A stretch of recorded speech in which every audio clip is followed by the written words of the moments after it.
તો વાત કરીએ બનાસકાંઠાની તો દાંતીવાડાના જે લાખણાસરમાં યુવકનો આપઘાતનો મામલો કે જ્યાં પાંથાવાડાના પોલીસ ફરિયાદ લેતી ન હોવાના આક્ષેપ કરવામાં આવે છે, ત્યારે આક્ષેપ સાથે બનાસકાંઠા પોલીસ વડાને રજૂઆત કરવામાં આવી છે, જ્યાં પોલીસને પુરાવા આપ્યા છતાં ફરિયાદ ન લીધાના આક્ષેપ કરવામાં આવ્યા છે, ત્યારે એસપી કચેરી આગળ જ ધરણા પર ઉતરવાની ચીમકી ઉચ્ચારી છે।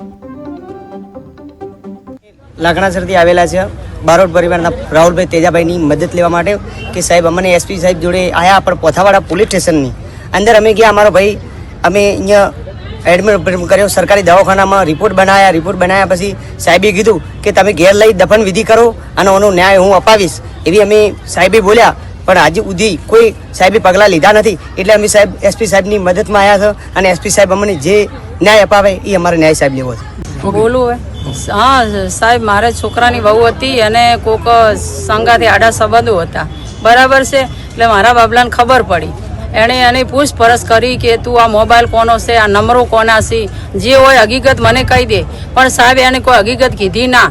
પછી અમે એના બાપને બોલાવ્યો તો અમારા મનથી કીધું એનો બાપ કોઈક ઠપકો આપશે, પણ એના બાપે ઠપકો બીજો આપ્યો ને। એનો બાપ સીધી રિક્ષા લઈને આવ્યો એટલે લઈને જતો રહ્યો। એનો બાપ એવો બોલ્યો, છોકરે સાહેબ હવે ત્યાં જોયો તો પોસો કાઢેલો, હવે એને કોઈ મારી નાખ્યો કે શું બનાવ બન્યો એ તો કુદરત ઉપર વાળો જાણે, બીજો મારો બાબો જાણે।